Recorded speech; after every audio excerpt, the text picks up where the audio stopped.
So today we're going to talk about the 5 things I wish I would have known more about when I first got started in iRacing. Come on, 6? Jesus, man.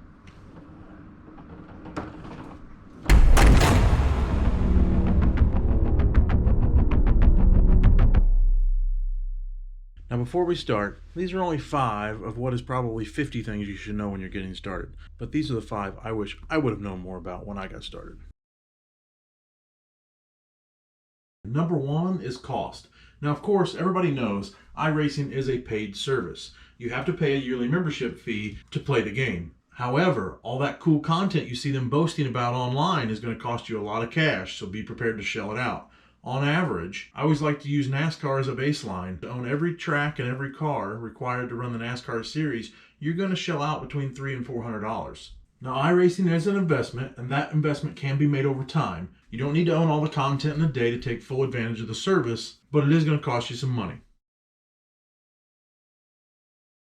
When we're talking about content, make sure you're buying content that's in demand. As popular as iRacing is, there is some content they put out that is not very popular, which in turn means the online servers for those events are highly unpopulated. So if you join a server and only 2 or 3 people join in, that race will not be counted as an official event. So when you're buying content, make sure you're doing your research and buying things that are in demand. Items such as the Sprint Car Cup, Silver Crown, and even F1 are largely unpopular, so the servers are unpopulated. This leaves you, at least in an online capacity, not being able to use the content you paid for in an online racing server. Also, when buying content, keep in mind and look for series that are either open or fixed class. If you're not willing or unable to take the time to learn the mechanics of a car and how to adjust it to make it handle or drive better, then you may want to stick to series that offer fixed leagues, as you may struggle to get a handle on or be competitive in a car that only offers an open league. 3. Racing schedule. Now, when I bought iRacing, it's advertised as this big online service. In the back of your mind, you're thinking you can just jump online and jump in a race anytime you want.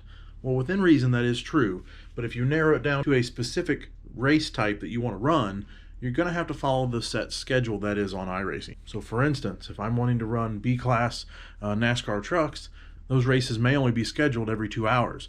So if I jump on at 1:30 and the last race started at 2, I'm going to have to wait until 4 p.m. before I can race again.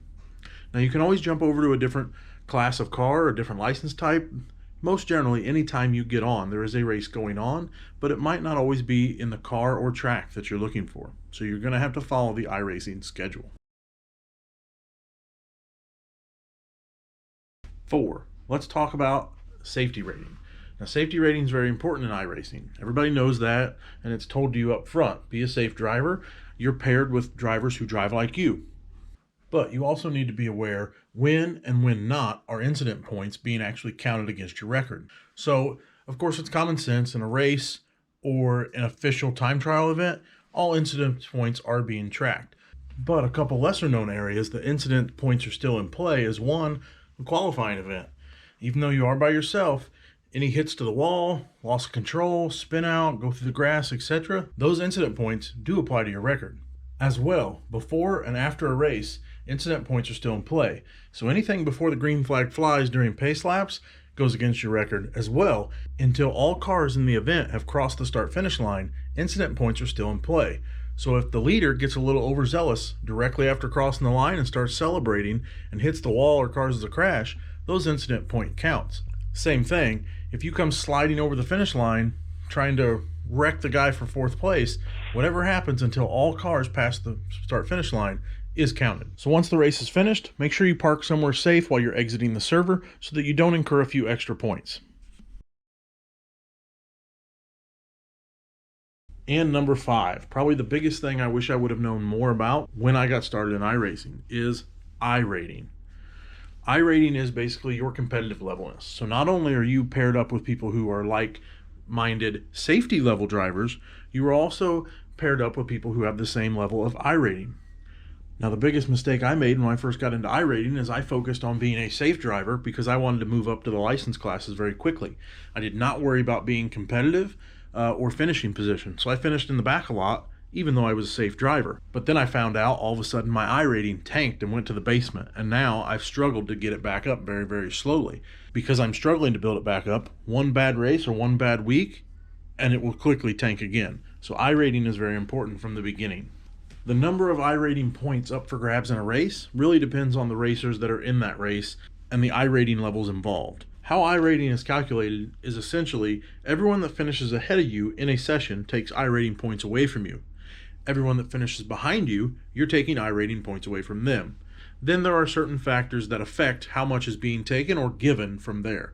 For instance, if you finish the race in front of someone who has a higher iRating than you, you're taking more points from that person than if you were beating someone of a lower level.